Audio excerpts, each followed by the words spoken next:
RevOpsAF, the only podcast for people who are RevOpsAF and want to learn all about things that are RevOps AF. Our goal is to give the revenue operations community, that includes marketing, sales, and CS, for any of you not paying attention, the skills needed to accelerate their careers. Hello and welcome to RevOpsAF, the podcast. I am one of your co-hosts, Kamala Thompson, and today I am joined by Alexis Boucher. Alexis, tell us a little bit about yourself and your background. Absolutely. Thanks for having me. My name is Alexis. I've been in the SaaS industry for quite a while, worked in a variety of different companies, from startups to scale-ups to public companies, always in the capacity of go-to-market or revenue operations. Latest few roles were predominantly revenue operations, so CRM infrastructure, go-to-market strategy, and responsible for the lead to cash journey. Perfect. So today we are going to be talking about lead to cash, and it's somewhat intuitive, I would argue. However, I would love to get your definition and what it differentiates it from maybe some other methodologies. Lead to cash refers to the idea of looking after the entire funnel and removing silos, not just from a tech stack standpoint, but from a people and process point of view. So really being able to drill down into the entire journey from a lead perspective, but also internal processes, technology associated, handoff from departments to departments, and ensuring that there's a cohesive journey from lead all the way down to retention expansion of existing customers. And in that definition, you did touch on some points that differentiate it from the traditional demand gen waterfall view of the world. Could you elaborate a little bit more on what makes this so different than what we typically see? So I think some context there has been the last few years, kind of the shift from growth at all costs to more of a go-to-market efficiency at the forefront of growth. You see a lot more CRO and CFO conversations around unit economics, sustainable growth, ensuring that the customers that we target are customers we know are going to grow within the ecosystem and expand as well.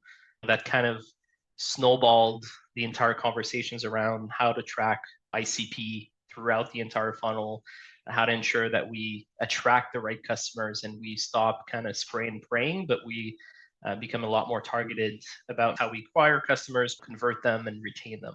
If we think back on even outbound tactics and how we used to send a lot of different messages that aren't necessarily curated or weren't curated, we're back into a mindset where there's a lot more customization, personalization around the pain points of customers. It all fits into this idea of ensuring that we're selling to the right people based on our value proposition, and that these customers see value and retains the value over time as they become customers.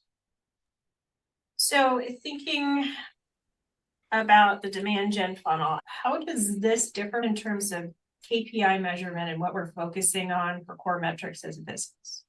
Yeah, so I think it doesn't change the overall metrics. I think it just adds depth to them. Historically, if we looked at outbound or even inbound or partnership acquisition funnels, we'd look at new leads, we'd look at new customers, new revenue. But I think now we need to deep dive into a lot of different dynamics, sales cycle by channel. We need to look at conversion rates between the different stages of the acquisition journey. How long is that taking to convert? And there's a lot of effect of the quality of the people that we attract, how well they're becoming customers, and how inefficiently they're converting throughout the funnel. So there's a lot of depth we can cover later in terms of the drill down metrics we need to identify, but we need to track more granularly our funnel metrics, not just on a high level, what revenue is coming from which channel, but different conversion rates, different channel metrics, and it needs to be a little bit more in depth compared to how we've historically looked at our funnel. I would agree with that because I've seen in a lot of businesses, we're focused on the lead volume number. We're not paying as much attention to how many opportunities are coming out of that specifically. Unless we're tracking bespoke conversion rates, I don't see people having the ability to go, wait a minute, these seem out of sync to me, what's going on? Or we're making up for a lack of marketing conversions through other channels.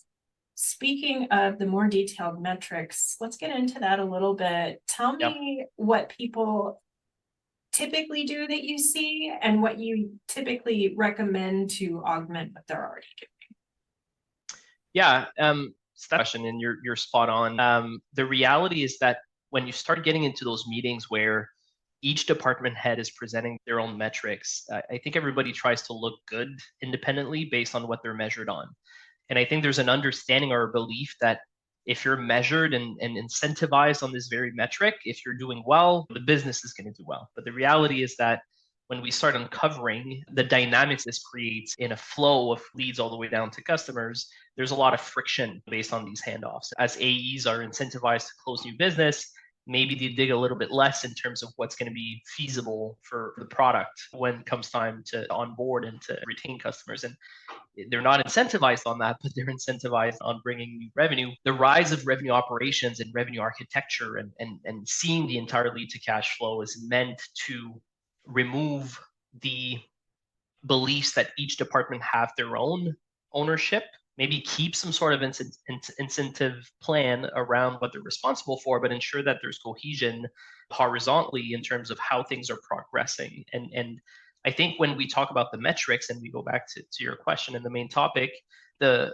idea is to ensure that we keep the velocity on each of these segments of the funnel while uncovering things that are adding friction between the handoff. Those deeper metrics and the ability to deep dive into ICP data, retention data, and cross-referencing that with acquisition and tracking the entire wire all the way down allows us to keep that efficiency and velocity, but also add some cohesion throughout the entire flow. So that's revenue operations, the tech stack, that's the people, the process, but these conversations need to be consistent and recurring in order for us to keep optimizing. And I still see this all the time. You say this is revenue operations, but I see this happening in businesses over and over again. The sales to customer success friction in the sales profile, what they're selling, what they're telling the customer the product can do.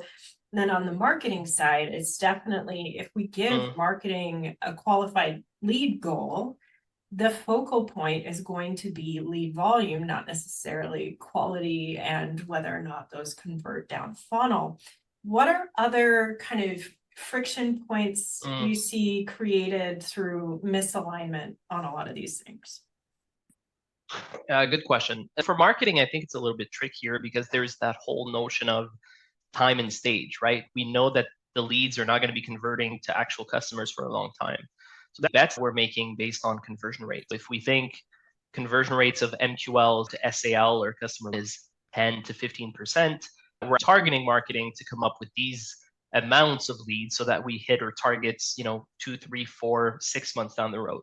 So this bottom-up approach of what targets we need to achieve can create some friction because we start to incentivize on anything but revenue, and they're really just bets on future conversion. Some things that I've done is marketing teams incentivized solely off of marketing leads and not revenue can be maybe not really trimming down the fat and potentially bulking the offering and the volume so that we hit our numbers, but we don't know if the quality remains, right? So that's when you start seeing a conversion rate at the SDR level that goes down despite speed to lead being stable. So a good way to look at it would be with marketing volume going up, are we seeing with proper coverage the same level of efficiency down the funnel? So is speed to lead as quick? Are we converting as high? If we start seeing some of these drill down metrics go down, then we can start to look back at performance of our channels. If it's paid volume that has gone up, is it a problem of ICP? Are we targeting wider than the audience was meant to target in the first place? Or are we tapping into channels like display that is not as qualified and maybe a little bit more tire kickers? So they're not bad leads, they're just not meant to convert at the rate that we expected them to. When we start having that muscle of looking at the proper metrics downstream, that enables us to identify upstream the friction points and maybe realign what the expectations were on each of the groups and the performance responsible.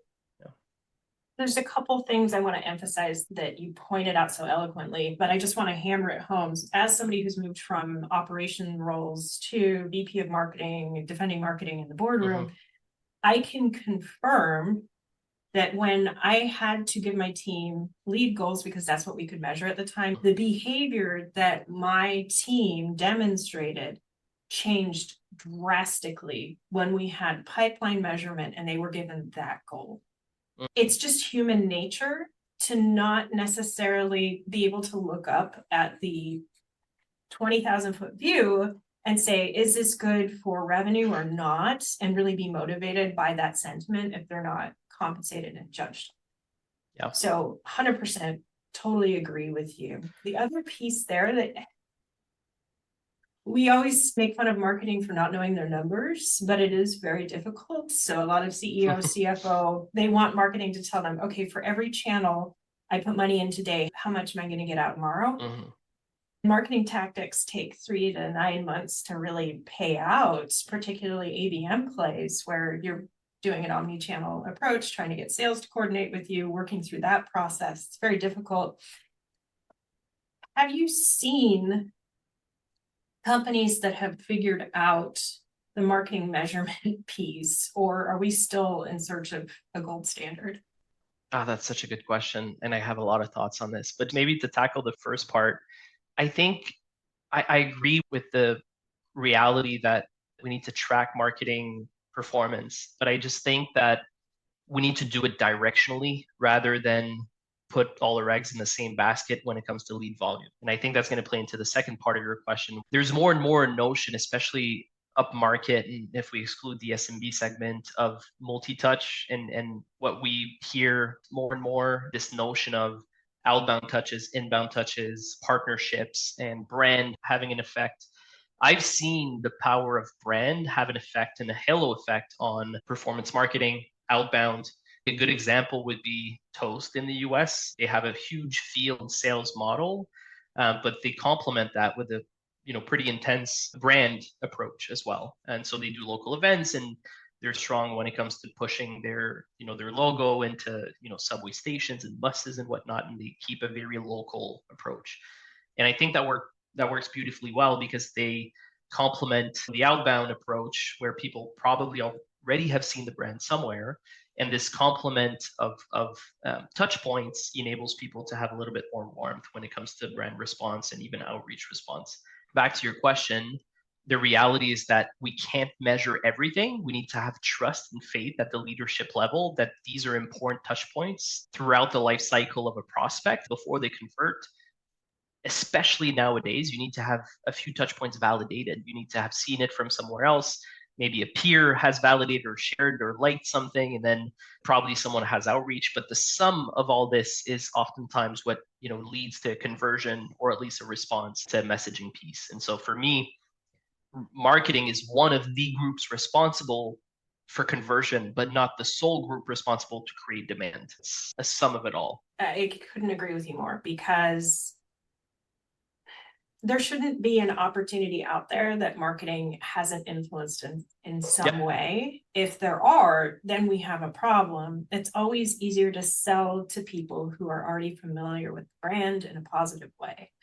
That being said, I'm not going to let marketers off the hook completely, because we don't always do enough closed loop analysis on our little science experiments that we're running. So it is a balance of art and science.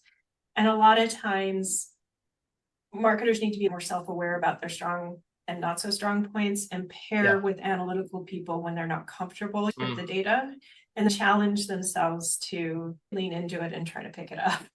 So agreed. Don't want to let us off the hook there, because it's give and take. So we've focused on marketing and sales a bit. Let's talk a little bit about the friction points between sales and customer success that you've seen in the market. What are the common themes you see popping up over and over again? I think one theme may be something that helps fix the issue I mentioned earlier, which is overselling and overpromising at the close level, which can lead to churn and bounce issues. I think aligning a few KPIs, maybe a high level or North Star, can be something like net retention rate, which sales can also be responsible for, which leads to sustainable closing rather than focusing on quick bookings closings, which can lead to churn. And I've lived it, done it myself. I've had teams done it, and it can be easy to fall into this rabbit hole of needing to close to hit target and being incentivized. And when you tie people's performance with their own wallet, it's very hard to remove some of these habits. And they play the system, right? They play the comp plan, and it's normal. But when you start aligning the comp plan and the dynamics of their role with the companies, I think that's when we're able to align the realities. If the reality of the company is to close customers that will stick around and have an ability to expand as customers with a KPI that the sales rep is going to be responsible for, which is net retention rate of their own book of business closed potentially, that can be a good way to keep them as part of the journey and involved. We've seen it in a lot of different scenarios where the handoff isn't necessarily great. Once we close a customer, they're handed off to customer success and there's no seamless transition of the relationship. That can lead to a change in behavior on the customer side because they're used to you following up and being diligent about the research. And then once you've signed the quote, there's no more involvement on the sales side. But I think things like the alignment in the handoff process, alignment in KPI, which goes back to revenue operations and creating a process in which there's not a lot of friction and things are seamless across departments. That can be based on the go-to-market functions, right? If it's a PLG motion, if it's a sales motion, if it's an inbound motion, there's different approaches, but this doesn't change the main narrative of needing to create a process in which the customers feel like there's a smooth transition and their needs are listened to. Some stuff that we surface in the sales process can be different methodologies like the spiced approach or medic and covering pain points and where the value is going to come from the product doesn't stop at the sales level. It has to be handed off to customer success where these things are surfaced and then applied to the relationship, and the first increments of value that they're going to get need to be aligned with the ones that they bought for. And I think those realities need to be systemized and engineered in the go-to-market journey.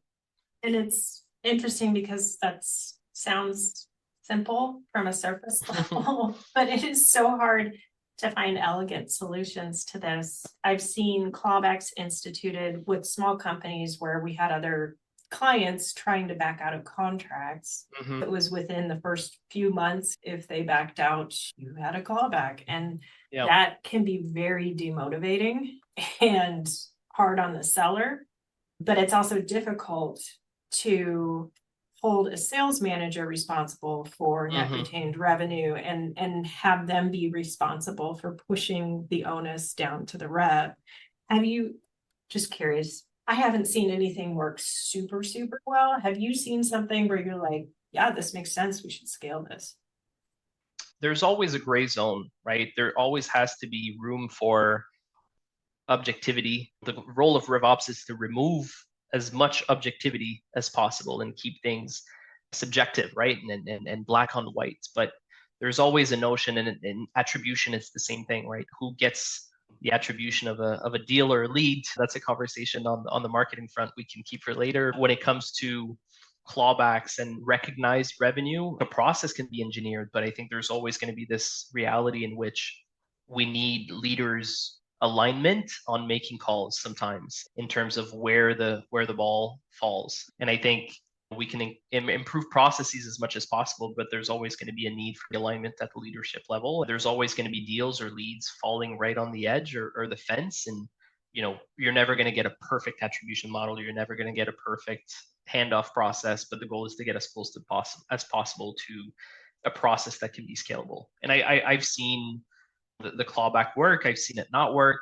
I've seen net retention work best. So the notion of having involvement post closing all the way up to the implementation phase where there's a clear handoff process with net retention being 50% of comp, that works well. But again, it's all based on velocity versus quality, keeping a good blend of the two.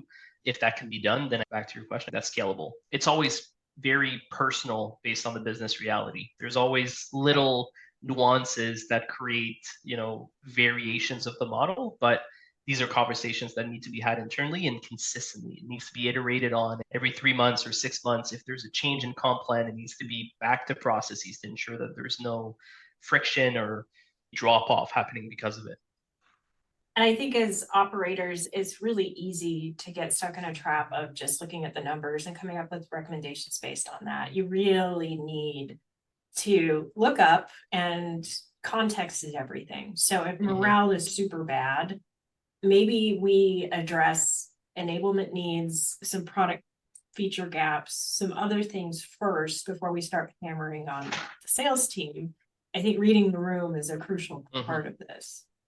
Yep, absolutely. Well, I would get into the attribution. I will say I get so frustrated that we're trying to focus on this magical point in time that was the thing that influenced the deal with a fire committee of 6 to 10 people over an 18-month sales cycle. Come on, stop. Agreed. Absolutely. Is there anything you'd like to touch on before we do a plug for your session at RevOpsAF? No, I'm excited to speak then. I think we can go more in depth into some of the realities and maybe some examples of things that we've seen work. But yeah, really great to speak with you. And I'm super excited for the session live. Awesome. And you're going to have a lot more time so we can get into those technical details and examples. If you enjoyed this conversation, please check out the session. Alexis, thank you so much for joining us. Where can people find you to network? LinkedIn, my LinkedIn page is open. You can add me there. You can also follow some of the tactics on Vasco directly. So Vasco.app, we've got a little community page where we post some of our findings, and some of the data related to our product can be shared as well to get some additional content. Thanks so much for tuning in to today's episode, everybody. For more great content like this, join our community at RevOpsCoop.com and check out the links provided in the show notes. Keep it RevOps safe, y'all.